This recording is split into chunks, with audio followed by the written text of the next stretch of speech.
security. Justice, justice for all. Justice under the law. Justice, the people demand. Right to life and security. Oh, what a touch, what a girl. What a piece. Good afternoon and welcome to another episode of Let's Start Justice. Thank you so much for joining Jamaicans for Justice. I'm Michael Jackson, Executive Director. And I'm Jade Williams, Policy and Advocacy Specialist. So we start with our human rights recap of the week. And I think last week was an especially difficult week for the country. And we send our condolences to the family of young Jojo, Nikita Noel, a 9-year-old who was raped and then killed. And the allegations are that the perpetrator is the spouse of the mother. It's a brutal attack, and we've heard the condemnation from the Prime Minister, Minister of National Security, and several other public officials, but the public is outraged. Absolutely. And rightfully so. So we also extend our condemnation and again our condolences to the family. And what was startling for us is that when we are going through our mourning with the family, there was another case, if you will, that emerged during the week. There is an allegation from a young woman that she was stopped by 4 police officers. Yes. And she was asked to apparently withdraw funds after being found to have violated aspects of the Traffic Act. When she tried to withdraw the funds, there are allegations that the officers apparently raped her. Yes, that's a summation of the allegations, yes. And 2 officers have since been released and 2 are remanded. And there are expectations that the Director of Public Prosecution will be indicating whether or not the case will see some charges being laid. And it's a sad moment because, again, it's allegations, but it's somehow is a little bit alarming because these are officers that are expected to serve and protect us. Yes. And I think, Jade, we can use this opportunity to call on our parliamentarians that there is an opportunity again, following that 2018 recommendation report from the Joint Select Committee of Parliament, to make the necessary amendments to the Sexual Offences Act and other related pieces of legislation, such as the Offences Against the Persons Act. I think following young Jojo's issue being brought to the public, the Prime Minister made a statement that the offences will see greater charges, penalties within the Offences Against the Persons Act. And we await to see what those are. But we're also saying to the Prime Minister and the Parliament that the protective laws ought to be there more. And there are those among us, I know IFA Life co-founder Joy Crawford, Betty and Blaine and others have been calling for the sex offenders registry to be made public. And while we may have a difference about what public means, and I'm not sure if you want to quickly just outline that, Jade. Yes, we just think that there should be a certain level of nuance to the access at this current time, just based on the fact that it is an offense-based registry and not necessarily a risk-based registry. So there is no consideration as to reoffense, and therefore we would want there to be some mechanism for the control of how that information is released to the public, rather than having general public access. And to put it to the public, we're not protecting anyone. So let me shut down that narrative before it even starts. What we're saying is that there are vulnerable people who may very well be placed on that registry. And therefore it has to be a tier level that considers a risk, privacy, and what it really means. And one of the examples we use is that right now you do not have a closing age exemption in law. And therefore, you may find, for example, a 15-year-old young boy who had sex with his 14-year-old girlfriend who could very well be placed on the registry. So what we're saying is close those gaps, put protective mechanisms in place. But we do stand with the call that the sex offenders registry should certainly be reviewed, and those things are considered. Absolutely. All right. Yes, the right of the week. Yes, thank you for bringing us into our right of the week. And we are talking today about your right to public participation as a citizen. So it means that you are qualified to register as an elector for elections to the House of Representatives. And if you are so registered, you can also vote in free and fair elections. So some people call it the right to vote, but we said the right to public participation. So you are able to participate in these public processes where persons are elected for the House of Representatives, and you are able to vote for those persons once you are an elector. And it brings us into our topic. Yes. And you know, it's a passion of mine. Yes. We're celebrating Black History Month, and there are conversations. I have a nuanced perspective on Black History Month. So for those who don't know, it emanated from the United States because of their own slavery institution that existed, Jim Crow laws that followed that. Eventually they got rid of it in 1965, I believe. Recently, in 1965. Yeah, very recently. So you're talking about racial segregation. So Black History Month within the context of the United States was intended to celebrate African Americans. But you found that countries such as Jamaica, we have taken it on, if you will. And here at JFJ, again, we celebrate our Blackness every day, our Afrocentric features, even though I'm wearing the falls here now, if you will. But I'm not like Jade with the Afro puff. But we do celebrate our Blackness every single day. But we believed that there is an opportunity to do some public education so that our listeners can very well understand where we're coming from to where we are now. So a little bit of a context for us. We know that we were under Spanish rule, and the British colonized us and just committed human trafficking. Yes, just a segue in the trafficking, because we did have a did you know, I'm not asking the team to put it up, but we had over 35,000 of those slave ship voyages between West Africa and the Americas, where we now are. And they abolished the actual Atlantic slave trade, I think 1807. Yes. And Professor Vereen Shepherd is listening, so I hope we're getting the dates correctly. We're talking from high school and university. That's why I'm not saying any dates. But coming up now, you're talking about several rebellions and so on taking place. 1834, slavery was abolished. But there was a 4-year period while the whites got us accustomed to freedom, apprenticeship, so they say, as they call it. So we did not get our full freedom until 1838. But what is interesting during that period, and I know Bert Samuels, who is also going to be joining us, he has very strong opinions on this, and we share it. Following the abolishment of slavery, what you also had was that the white planter class got 20 million pounds as payment for their losses. Right.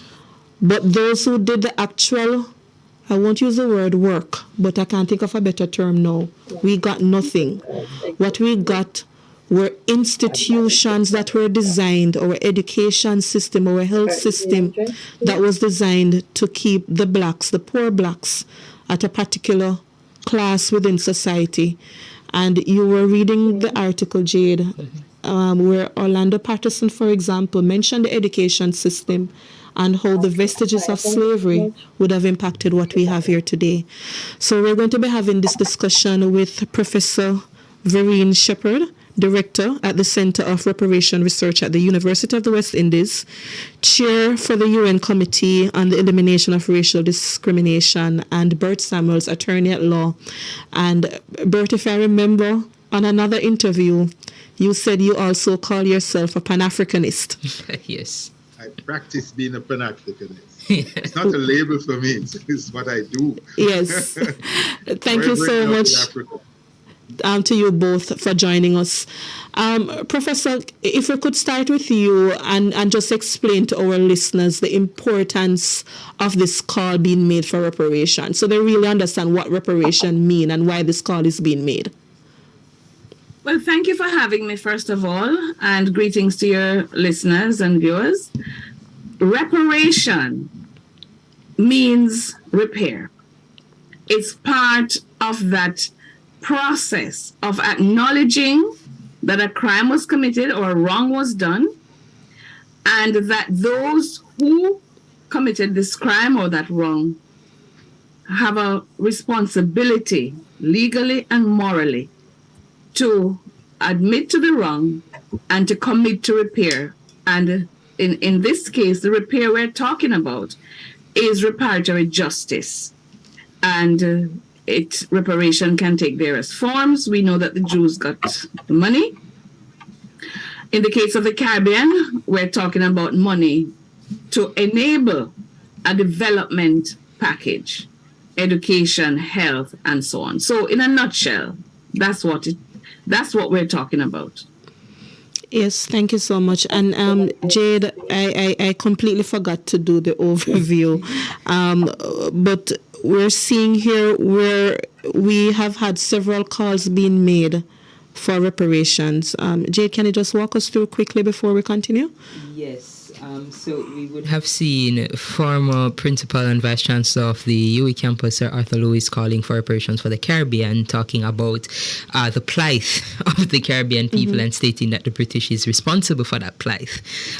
We also saw the Rastafarian community, who would have made numerous calls for reparations in their letter to Queen Elizabeth II, and Mike Henry, then a member of Parliament for Central and Clarendon, calling on us to develop a common position on the impact of slavery and the issue of reparations for the countries that would have had descendants of slavery.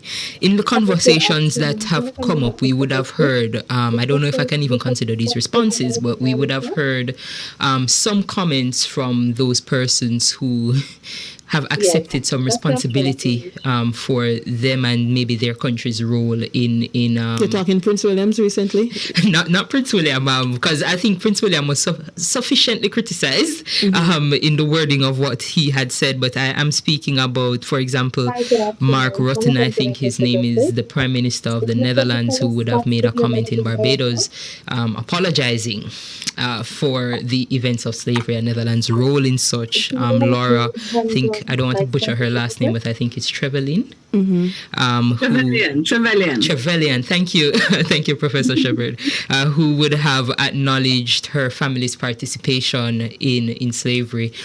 And while we see the acknowledgements, I think we can all agree, or some of us have agreed, that it is not enough to apologize.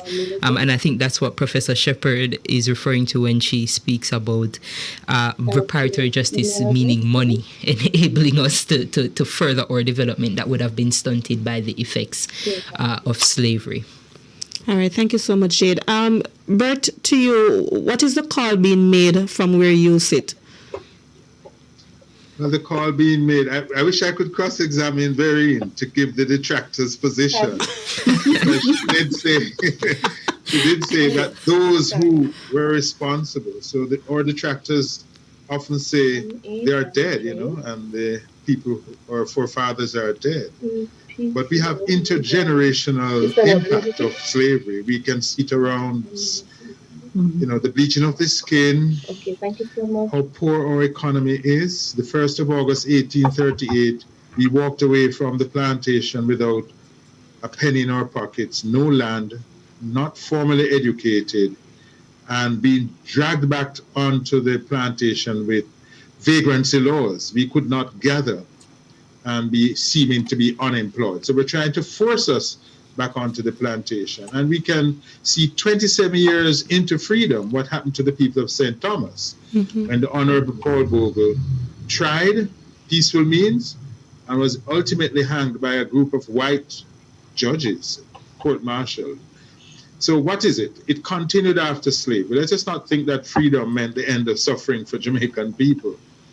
In fact, some people had 3 meals or 2 meals during slavery. After a while, starvation and impoverishment took place. And Queen Victoria at the time, Queen of England, when the people of St. Anne wrote to her 27 years into their suffering under colonialism, she said they should work harder.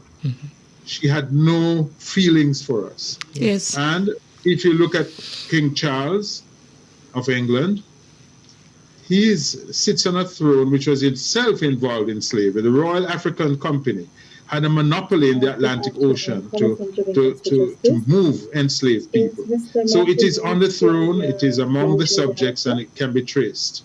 And if you go to a particular website, you can see the families which are still around who have benefited from it. That's my statement. And just to add to that, thank you so much. You know, Mr. Samuels mentioned the issue of no lands. Some of our earlier political rights, for example, being able to vote, was premised on land ownership, having access to property. And I think as we have this conversation about what colonialism and our rights really entail, we have to get a sense of where we're coming from and what it really means, and why we shouldn't be talking about giving up rights. But we're going to take a break. Mr. Samuel, just stay with us for a few, take the break, and then we return. The people's champion. Our mission is love, our vision is love. Jamaicans, for justice, the people's champion. Bridging the Caribbean gaps across the globe on social media. We are Facebooking, IGing, TikToking, and Twittering at The Bridge 99 FM. The Bridge 99 FM, keeping the Caribbean connected. Bridge 99 FM. Hey yo, check this out. This is DJ Khaled. Big up and bless up Bridge 99 FM worldwide. You know it's DJ Khaled. You know I'll be logged on. I'll be tuned in to play all the big tunes. They ain't believing us. Bridge 99 FM did. Bless up. Another one. So anytime you're passing on Garden Town Road, remember to check out the MDs that are. Flags and Jamaican items also are here. Key rings and necklaces and pendants. See? So, big up the Bridge 99 FM to the world. You see me? That's Malikat say it, you know.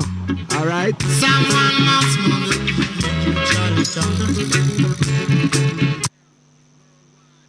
Still I do it big, big, big. Work hard every day with determination. Anything you set your mind into, you do it big. KFC still I do it big. KFC big deal. Enjoy 3 pieces of delicious chicken, fries, and a Pepsi. Because big dreamers need a big deal.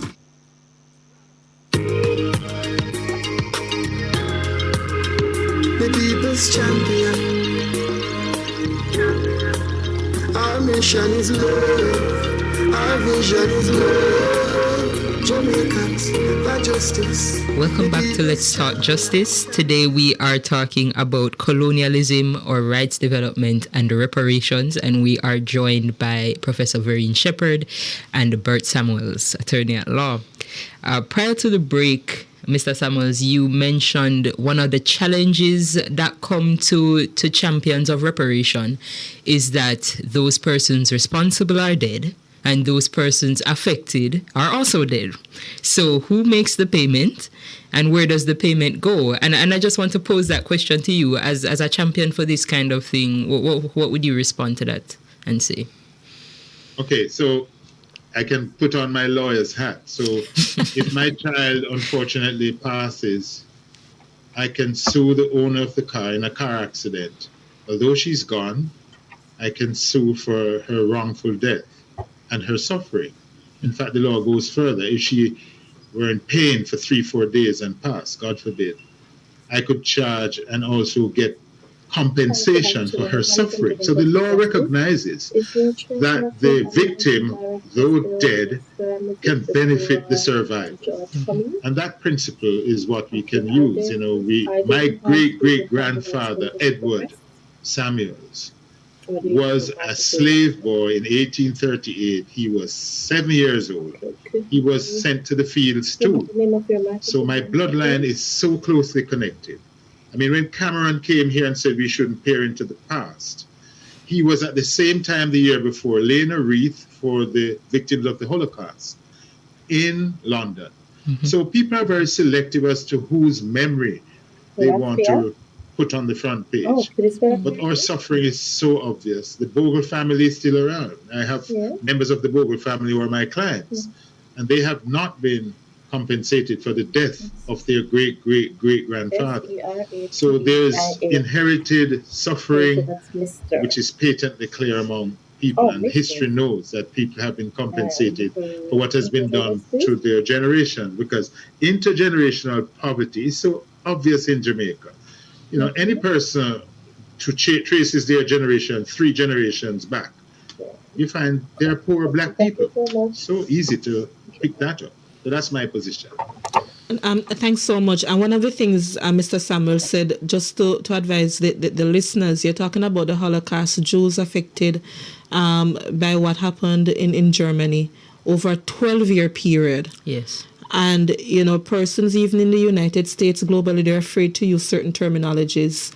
But you see that sort of hesitation to acknowledge the almost 200 years of injustice that blacks suffered through. So my question to you, Professor, for those who may still not understand, we're asking for an apology, compensation, what else to do exactly, what with those funds, if they're received. Right. So let me go to the kind of blueprint we're using, which is the CARICOM Reparation Commission 10-point action plan. Yes. So let me run through what we're asking for. Full formal apology, Indigenous Peoples Development Program because of Indigenous genocide, repatriation for those who choose to go back to Africa, the building of cultural institutions because we don't have as many museums and so on to showcase our pain as the colonizers showcase ours and theirs. Attention to the public health crisis. We all saw what COVID did to us and how it showed up our vulnerabilities in the health system. Illiteracy eradication and attention to education, the elimination of structural discrimination in education. An African Knowledge Program to rebuild bridges of disconnection, psychological rehabilitation, facilities to do that because of the trauma that we still go through as people of African descent because of the transatlantic trafficking in enslaved Africans. And I'm so happy you use the word trafficking. Not many people do that. Technology transfer and debt cancellation, and the return of the 20 million the current equivalent of the 20 million compensation money that was paid to the enslavers at the time of emancipation. And it's not just 20 million and the equivalent of what that is today, but it's also what Professor Beckles calculates as 27 billion more in free labor through the scamming called the apprenticeship system, the so-called apprenticeship system, where our ancestors were told work for more, 4 to 6 years, but we still won't pay you. Yes. Because the planters had already negotiated that they wanted 47 million.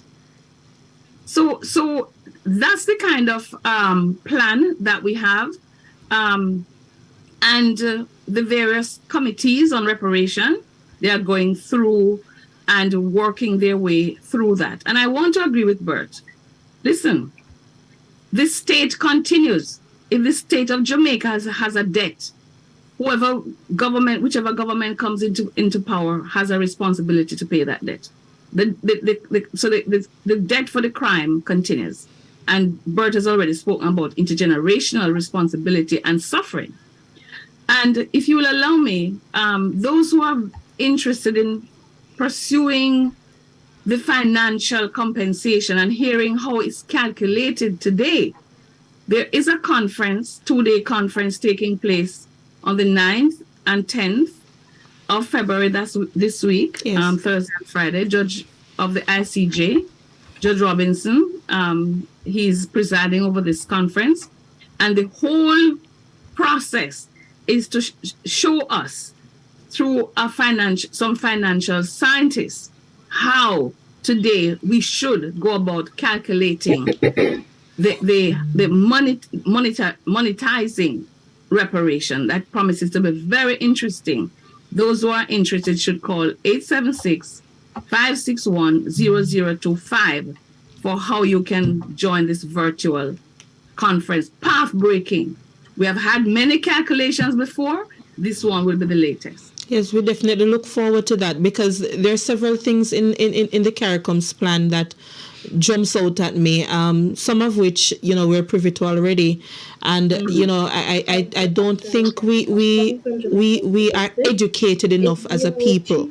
And I'm not sure if successive governments have done enough. We've heard Mike Henry, he has been a champion for this. Yes. But, as Professor spoke about like debt cancellation and there was the uproar recently about what going back to the IMF really meant, whether it's an insurance as some call it or whether it's a loan. And while we may very well agree with it, the conversation is, should some of these debt that we're still paying for, should they have been forgiven? What is the institutional entrapment? Not forgiven. Yes. I don't use the word forgiven. Yes. You can't for over 500 years exploit a region. Yes. Extract its resources using forced labor from the continent of Africa.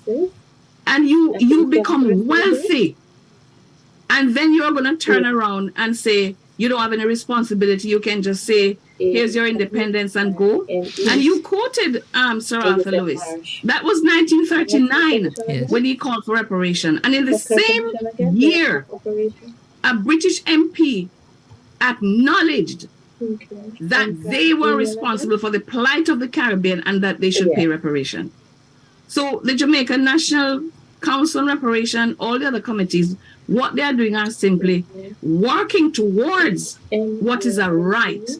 And it is not any debt forgiveness. And all these grants and loans that the EU and others keep talking about, we reject those terms. They owe us, and therefore what they are doing is just giving us down payment on the entire debt. That's my view. And even the Trevelyan that you can I just say quickly, it is a very interesting case. The Trevelyans claimed compensation to the tune of 26,989 British pounds for 1,004 enslaved Africans they owned in Grenada, 6 plantations. And today, that computes to 25.8 million. That's the 2020 And they're value. setting up a trust of how much? One family. 100,000 pounds. Wow. No, it's good to put things in perspective when you look at it in dollars and cents, if you will. And, the question that brings to mind is what the parallel between how they were easily able to compensate for the Holocaust that we've already mentioned, whereas this has been a continuous debate since the end of slavery till now. The Holocaust would have ended in 1945, and the Jews were compensated. But they still get money. Yes, that's what I'm saying. So the acknowledgement and compensation for that injustice continues, whereas our death toll and length of time that we would have suffered would have been longer. And Bert will tell you about Haiti. Oh my God. Haiti, how dare they took the freedom very early. And our producer is reminding us when you look at Pearl Harbor, the March Trail of Tears in the US and so on, and how those things were dealt with. So again, the question then becomes, blacks are still being treated unfairly, unjustly in everything.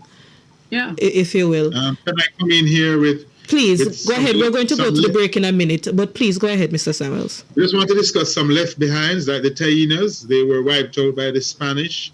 The artifacts which have been stolen from all over the world, including the Carpenter's Mountain in Clarendon. And the British have taken the Tainos' gods and images, and they have kept them in their museum. They must be returned to Jamaica. Yes. Mr. Samuels, before we take the break, I just want you to wrap up for us quickly. I'm not sure, producer, we should take the break now or go ahead. But let me ask the question until... When we return from the break, I just wanted to just quickly explain to the listeners, when we talk about that connection between reparation and human rights, what exactly that means, just to tie up that part of the conversation, because some of them are sending us messages that from their perspective, they don't understand what human rights have to do with reparation and why we're having this conversation. So if you could just summarize that for us after the break. Jamaicans, for justice, the people's champion. Rights we should all know. If any member of the security force hits you, abuses you, refuses to give you your phone call, or otherwise violates your rights, complain to the police on duty, the JP who visits the lockup, the public defender, the inspectorate of constabulary, or the police at the station. With every right, there is a responsibility. Brought to you by the Office of the Public Defender. Still I do it big. Work hard every day with determination. Anything you set your mind into, you do it big. KFC still I do it big. KFC big deal. Enjoy 3 pieces of delicious chicken, fries, and a Pepsi. Because big dreamers need a big deal. Still I do it big. KFC still I do it big. KFC big deal. The time by KFC big deal is 131.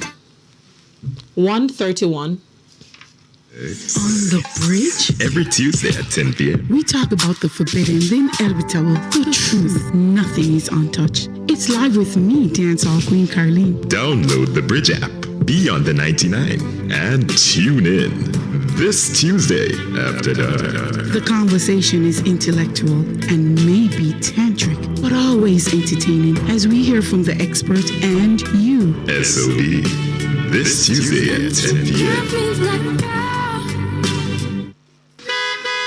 This is Nadine Sutherland.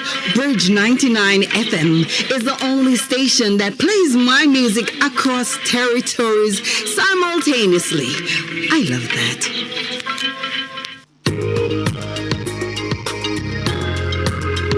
The people's champion. Our mission is love. Our vision is love. Jamaicans, for justice. Welcome back to Let's Start Justice. We're taking back the concept of Black History Month. It's not something that is only, one of those little feel-good things that started in the United States, but we're using it as an opportunity at JFJ to really educate the population about the injustices of the past and what we need to do as a country in better educating ourselves about our rights, our past.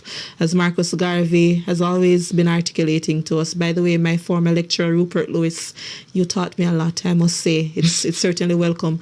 We have on the call with us Bert Samuels and Professor Vereen Shepherd. Mr. Samuels, before the break, I was asking you just to explain to the listeners the importance of reparation when it comes to our human rights. So what exactly is the significance or the connection from your perspective? All right, the starting point for me is a case in England in 1772 called Somerset against Stuart. So here was an enslaved man on a ship out of the English harbour, I think, and a lawyer brought an action whether he could be held as an enslaved man in England, whether slavery was permissible in England. That is the denial of your liberty, which is one of the strongest points in human rights. And the court held that not so on English soil. Slavery was not permissible on English soil. So when we argue about the wrongness of slavery and human rights, we are saying, how could an enslaved person be in one part of the British Empire and in another part he can't be an enslaved person? So this connection between our freedom, which we were denied, the question of human trafficking, the fact that today we are assisting the British to fight human trafficking, turning a blind eye to the fact that they trafficked in us for so many centuries, yes, and come and asking us to hold hands with them today when they were fighting against us and created human trafficking, which again goes against our human rights. So the answer to that, the connection is clear. The hypocrisy of Europe, where for her citizens, they had human rights. For us, we were denied human rights, not for 12 years, but for centuries. Yes. So the interconnection between that thing that the British love to say, our laws, and, you know, a lot of lawyers themselves embrace British laws, not knowing that it never applied to us for most of our time in the Caribbean. So there's this connection between the denial of human rights, the freedoms, and the hypocrisy that it obtained in their country. And at the base of slavery is racism. That's why we treat the Black Asian Africans a certain way. We treat Black people a certain way, where our suffering must not be spoken about. But if the suffering of Caucasian people is the real problem, because somehow the Bible that they relied on cast us into the cursed race. But if I may jump in, please. The development, for example, there is the right to development, the belief in the right to development, and the UN talks about the right to development. We have the right to development. And so that's a right. It's a human right, the right to development. Also, many of the countries that harmed us, they are signatories to the United Nations Convention, the International Convention on the Elimination of Racial Discrimination. So if you subscribe to that, you have a right to eliminate racism from your space, and also to grant rights. There are many rights enshrined in the ICERD, and Jamaica is a party to the ICERD. 182 countries are parties to the ICERD, including, as I said, European countries. So, and also taking people against their will from a country and trafficking them across the waters to lands unknown, that's a violation of a human right. And then you pass laws to make these people, to deem these people chattel. That's a violation. And then you punish people for standing up for their rights, the right to freedom. Bert talked about what happened at Morant Bay, but also going back to Chief Techief in 1760, to those hanged for 1824 in Hanover and 1831-32 Emancipation War. These are violation of rights. So reparatory, and that's why it's called reparatory justice.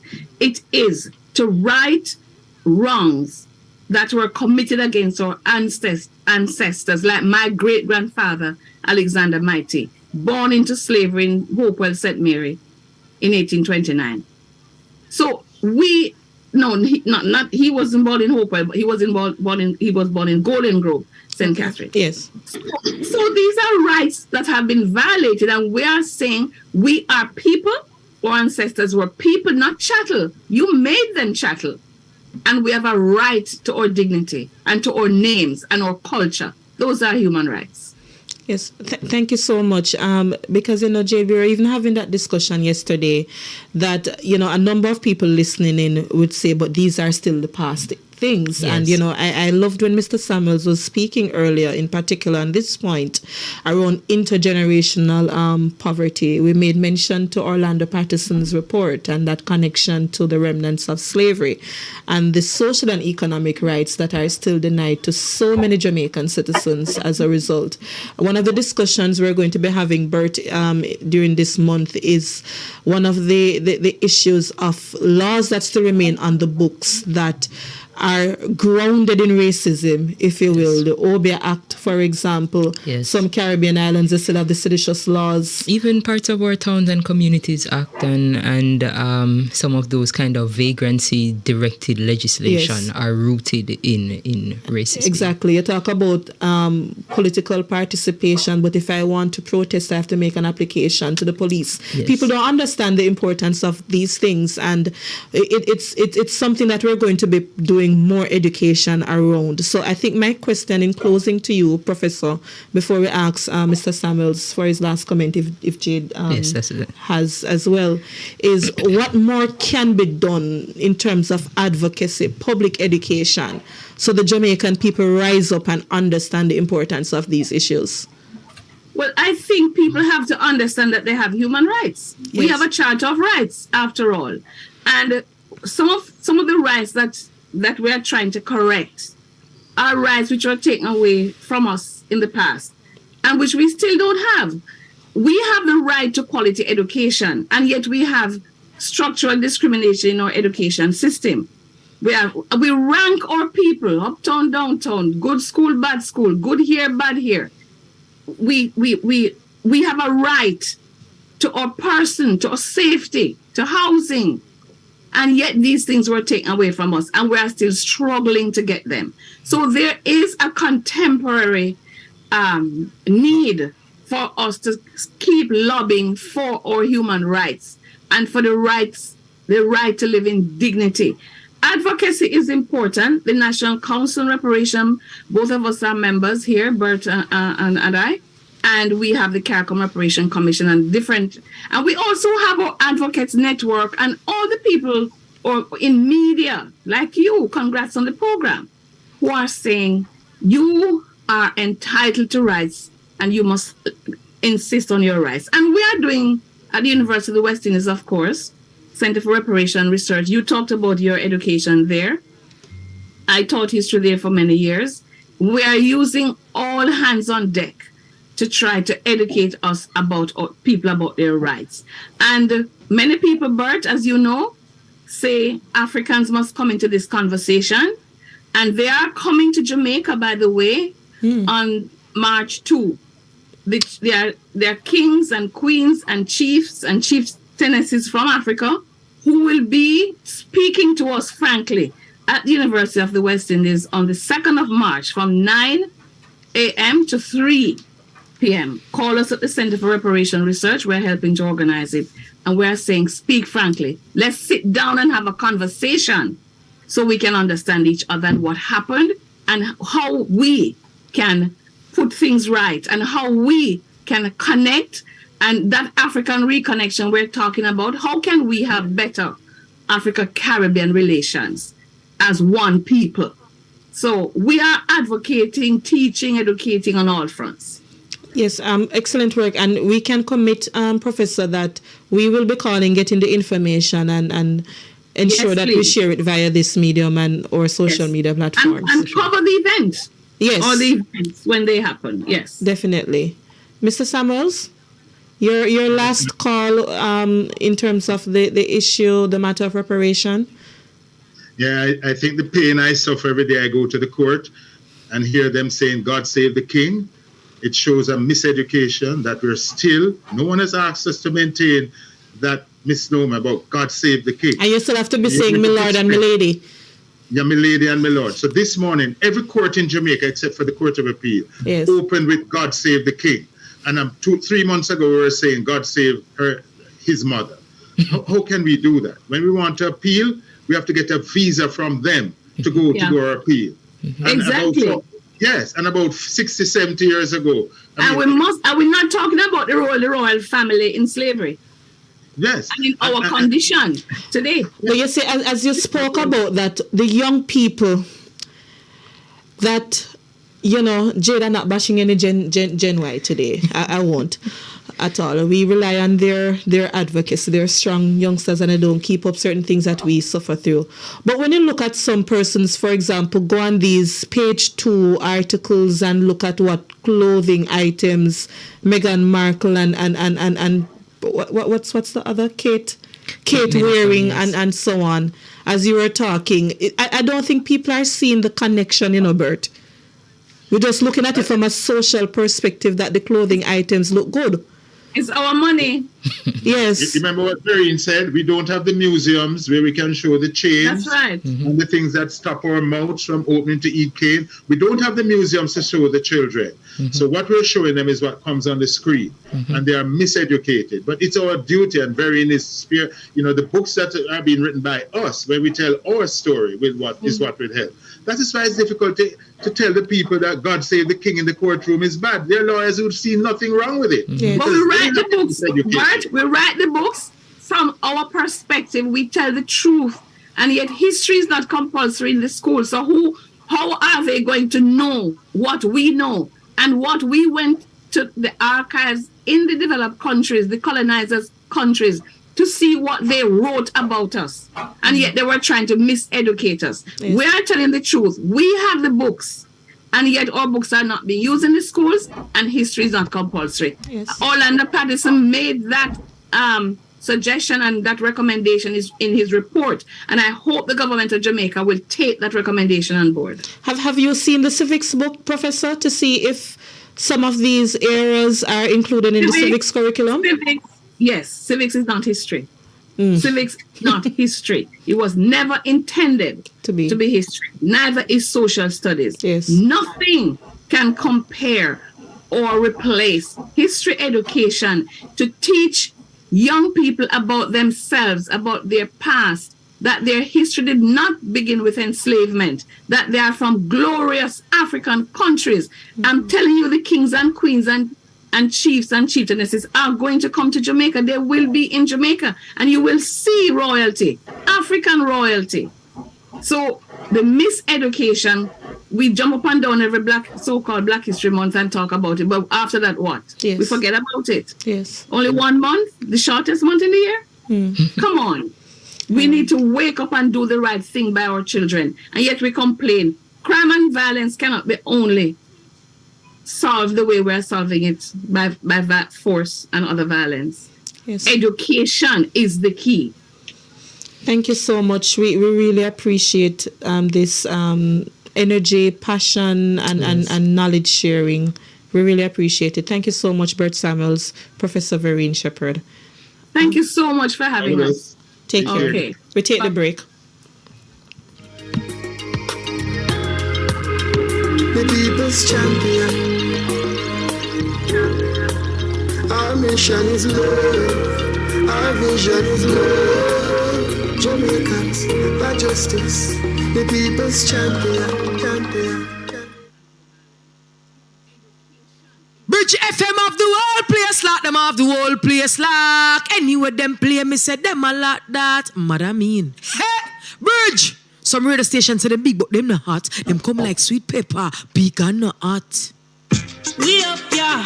We up, yeah.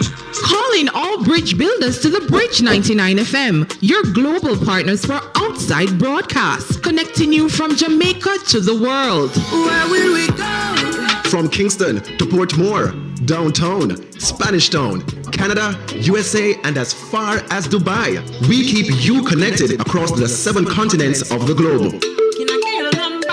Call us at 876-630-3153 for information about partnering with the Bridge 99 FM. That's 876-630-3153 to take your outside broadcasts to the world. The Island Music Conference, February 8th through 12th, 23, Kingston, Jamaica, for the Caribbean. Over 15 music panel discussions, showcases, poetry, live bands, styles.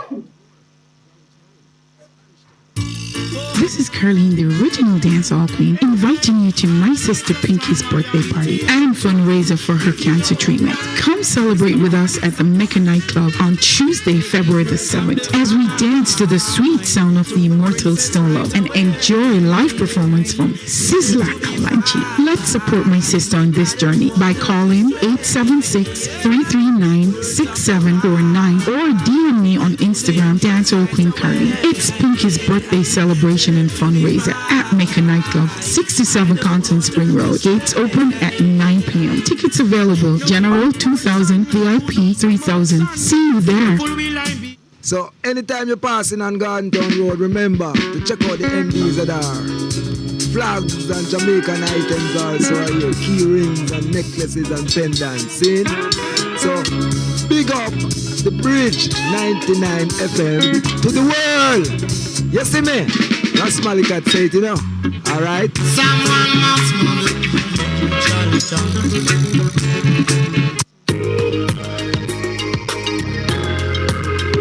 The people's champion.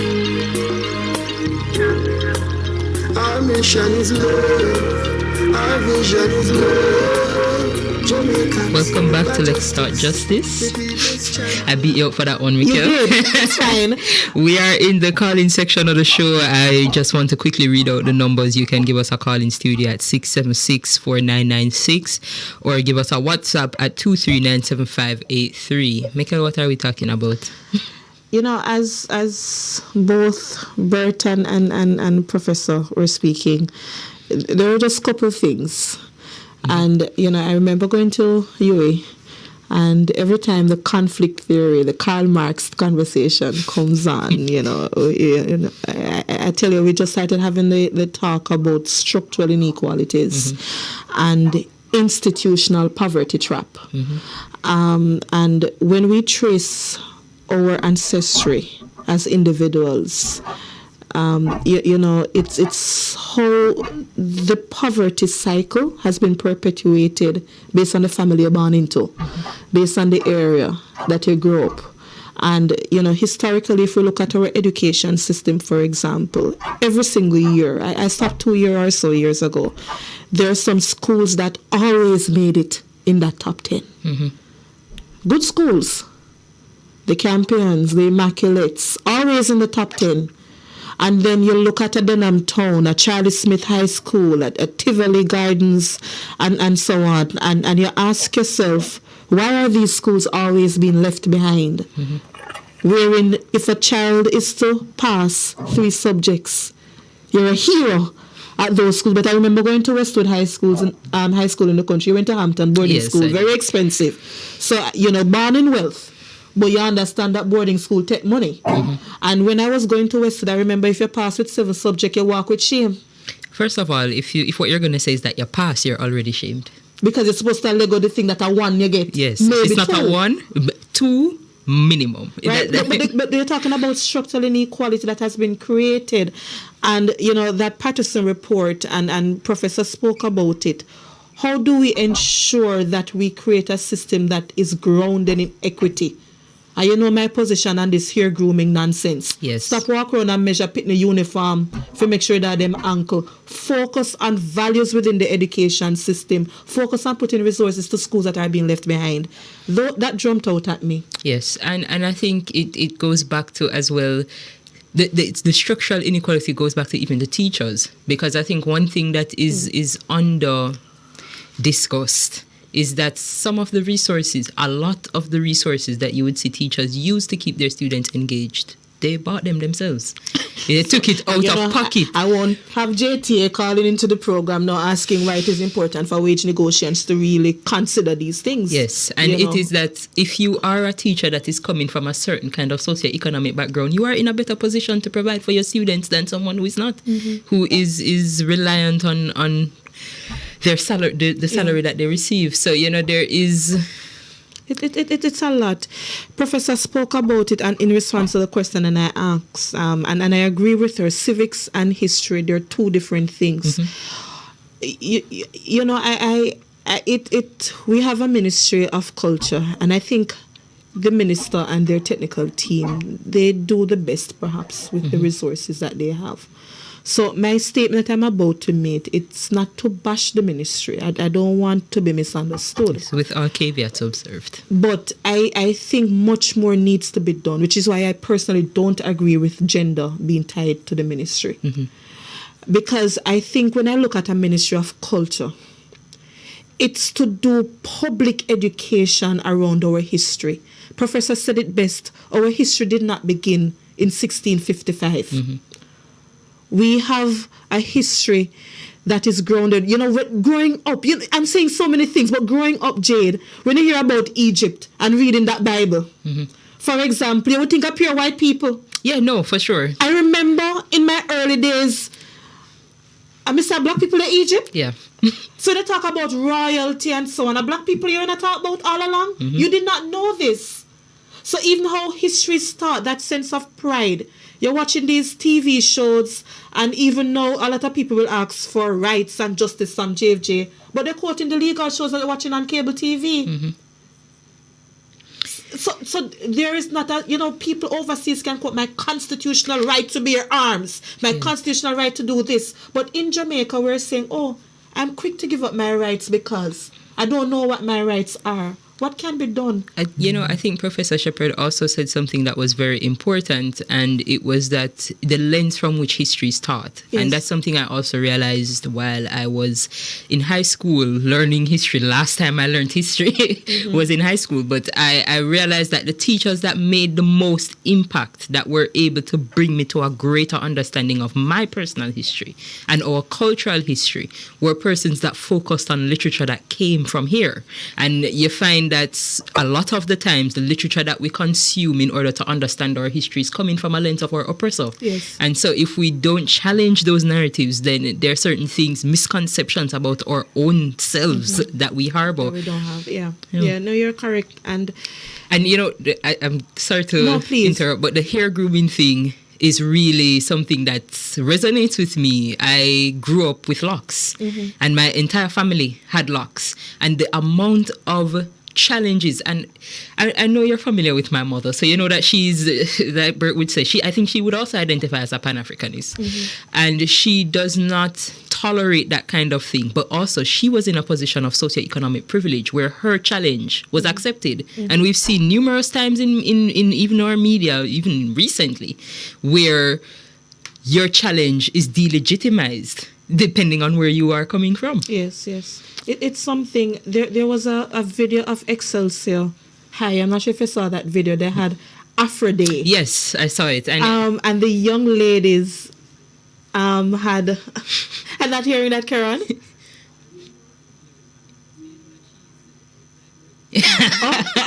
Okay, I guess that's in school. Yes, some Excelsior pride coming through from our friends. When you look at it, for example, the Afro hair, why can't our young girls wear their hair like that? My son asked me that question one day. I was saying to him to cut his hair, and he said, "Mommy, this goes against everything you have been teaching me." And I said, "What do you mean?" He was like, "What does my hair have to do with anything? Why can't?" And I said, look neat." And I regretted saying it because when he finished, I felt so ashamed by what I said, because he challenged me and said, "Would you have said the same thing had the hair had another texture?" I would.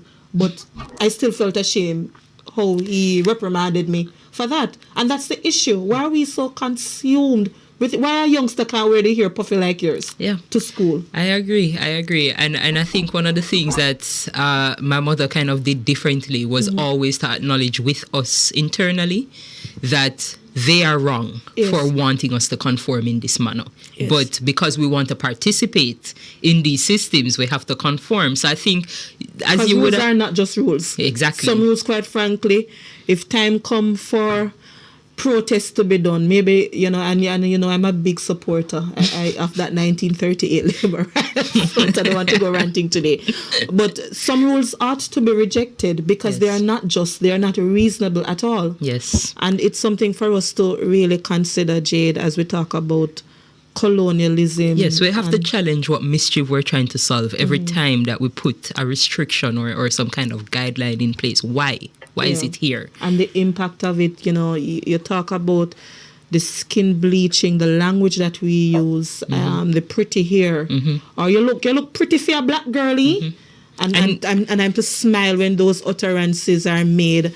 The issue of not being desired as a black woman as well. And I'd even argue it extends to the young men as well. Because I'd find, I have a lot of brothers, and they would speak about the comparison where you have a light-skinned coolie, quote unquote. I know that that's not a correct term to use. Yes, we don't use coolie or Chinese. But I use a quote.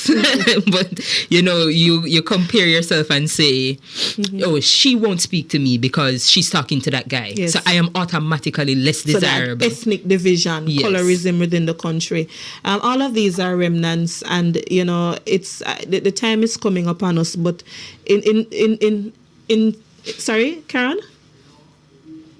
But I tell you, we have one communications officer. We have to bring him around there for him to participate. Yes, I have to bring him as a guest. But, quickly, the show is going to be focusing on a number of things, colonial laws, the impact it is having today, my position on freedom of expression and protest and so on. So a lot of things will be discussed in coming weeks. So the trivia? Yes, so we didn't do a trivia today. No, so it was just our Did You Know, which was that. So no free credit today? No free credit today, unfortunately. In a week of reparations, right? But what I will say is stick with us for the rest of the month as we cover this kind of historical context, talk a bit more about our Jamaican history and our moving forward and what that would look like for us coming out of this colonial mindset. Yes. So thank you guys for joining us for another week, and we look forward to seeing you next week at the same time, 1 p.m. I'm Jade Williams. I'm Mikkel Jackson. For justice, the people's champion. Justice for all. Justice under the law. Justice, Jamaica demand. Right to life, right to liberty. Justice for all. Justice under the law. Justice, the people demand. Right to life and security. Oh, what a job. Oh, what a peace. How great this country could be. Respecting your rights, respecting human rights. What a wonderful nation this could be. Out of many we are one in a Jamaica. Make it a better place for the boys and girls. Created equal by the creator. For equal rights and opportunities. No to unlawful detention and police brutalization. Class, gender, race or religion. We not tolerate discrimination. Justice for all. Bridge 99 FM. Live terrestrially in your territory. And also online at thebridge99fm.com.